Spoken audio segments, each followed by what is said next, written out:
Assalamualaikum warahmatullahi wabarakatuh. Halo teman-teman, kembali lagi di podcast aku yang kali ini temanya podcast story dengan judul Tidak Putus Asa dari Rahmat Allah Subhanahu wa taala. Sebenarnya judul ini tuh adalah sebuah kisah gitu yang aku baca dari sebuah aplikasi. Nanti kalau misalnya emang ada linknya aku simpan di deskripsi box, oke? Oke, kita mulai saja. Let's go. Jadi jauh sebelum diutusnya Nabi Muhammad SAW, ada seseorang yang terkenal dengan prestasi kejahatannya. Dia telah membunuh 99 orang tanpa alasan yang benar. Kayaknya lihat orang langsung bacok aja gitu ya siapapun yang ada di hadapannya. Tapi Allahu alam sih. Namun demikian, tiba-tiba tergerak dalam hatinya untuk bertaubat. Hanya saja dirinya itu bimbang dan ragu gitu. Dia bertanya-tanya, apakah masih ada peluang bagi dirinya untuk kembali ke jalan kebaikan? Dan akhirnya orang-orang di sekitarnya pun menyarankan dirinya untuk menemui seorang rahib. Ya, untuk menanyakan hal itu gitu. Ketika tiba di kediaman sang rahib, ia menceritakan kegundahan hatinya dan keinginannya untuk bertaubat. Nah, udah sampai ya hadap-hadapan gitu. Sang rahib pun bertanya, apakah kesalahanmu?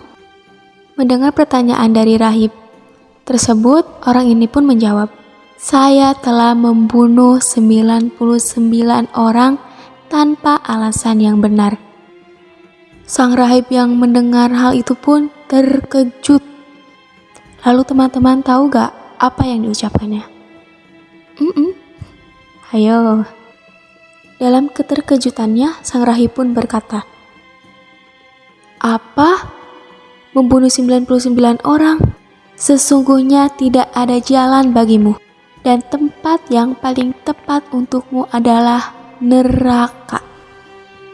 Sang lelaki yang mendengar hal itu pun ya merasa kecewa dan marah gitu mendengar penjelasan dari sang rahib.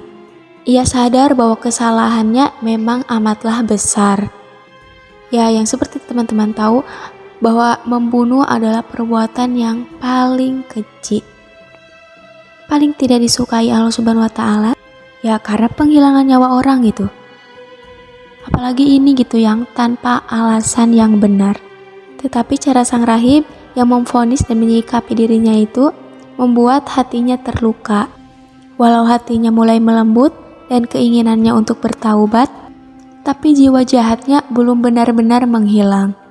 Dan tanpa banyak bicara, kalian tahu gak apa yang si pria ini lakukan kepada sang rahib? Pria itu mengambil pisaunya dan tanpa babibu lagi, dia mulai menghunuskan dan membunuh sang rahib seketika. Genap sudah 100 nyawa melayang tepat di tangannya tanpa kesalahan apapun. Tetapi panggilan ilahi untuk bertaubat tetap saja mengganggu perasaannya. Hanya saja ia tidak tahu harus bagaimana sekarang. Suatu ketika, ada seseorang yang menyarankan dirinya untuk bertemu orang yang alim di suatu daerah atau di suatu tempat gitu. Kebetulan nama daerahnya gak dicantumkan di sini. Pergilah gitu sang pria ini ke tempat yang dituju. Ketika tiba di tempat kediaman sang alim, ia mulai menceritakan jalan kehidupannya, termasuk kejadian yang membunuh sang rahib itu. Nah gitu ya, cerita sampai tuntas ke akar-akarnya. Dia pun mulai mengutarakan niatnya. Sang alim yang bijak yang mendengarkan perkataan sang lelaki ini pun menjawab, dan tiada seorang pun yang bisa menghalangimu untuk melakukan taubat. Akan tetapi tinggalkanlah tempat itu karena memang di sana adalah kota maksiat. Pergilah ke kota lainnya karena di sana banyak orang yang beribadah kepada Allah Subhanahu wa taala. Beribadahlah engkau bersama mereka dan jangan pernah sekalipun kamu kembali ke tempat kotamu itu. Insya Allah engkau akan memperoleh ampunan Allah Subhanahu wa taala dan dimudahkan jalan kebaikan. Lelaki itu pun segera berangkat ke kota yang dimaksud oleh sang alim. Sayangnya di tengah perjalanannya itu kematian datang menjemputnya. Malaikat ajab berkata, ia tidak pernah berbuat kebaikan sama sekali. justru kejahatannya yang malah bertumpuk-tumpuk. Mereka berdua terus mengadu argumentasi, sampai pada akhirnya Allah Subhanahu wa Ta'ala mengutus malaikat yang ketiga dalam bentuk manusia dan menjadi hakim bagi keduanya. Setelah masing-masing mengajukan pendapatnya, ia berkata, "Ukurlah jarak dua kota itu dari tempat kematiannya ini. Mana yang lebih dekat, maka ia akan termasuk dalam golongannya." Kedua malaikat ini pun mulai mengukur jaraknya, dan ternyata kota yang dituju oleh lelaki ini pun lebih dekat sejengkal daripada kota maksiat yang ditinggalkannya. Maka jiwanya diambil oleh malaikat rahmat dan dia diberi ampunan oleh Allah Subhanahu wa Ta'ala. Dalam riwayat lainnya disebutkan, sebenarnya lelaki itu belum jauh meninggalkan kota maksiat, tetapi Allah Subhanahu wa Ta'ala memang berkehendak untuk mengampuninya. Maka dari itu, kota kebaikan adalah tempat kematiannya. Kota kebaikan dan ibadah dipanggil mendekat, dan kota maksiat dihalau hingga menjauh, hingga jaraknya hanya selisih sejengkal tangan, lebih dekat ke kota kebaikan. Nah, jadi gitu ya teman-teman ceritanya. Tuh, begitu besarnya kasih sayang Allah Subhanahu wa Ta'ala kepada hamba-hambanya.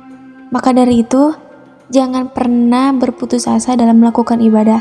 Jangan berpikiran bahwa ibadah itu sia-sia kalau misalnya kita mempunyai dosa besar gitu. Kita kan gak ada yang tahu kan bahwa ibadah kita itu diterima atau enggaknya, apalagi ini dikasih bonus plus rahmat gitu dari Allah Subhanahu wa Ta'ala. So, segini dulu ya ceritanya. Terima kasih yang sudah mendengarkan. Thank you banget dari aku. Wassalamualaikum warahmatullahi wabarakatuh. Dadah. Oh iya, jangan lupa kalau misalnya kalian mau diceritain kayak seperti ini, apapun ceritanya itu, masalah kehidupan atau misalnya horor-hororan, kalian kirim aja ceritanya ke IG aku ya. Ada di deskripsi box atau nanti di akhir video. Dadah, see you. Wassalamualaikum warahmatullahi wabarakatuh.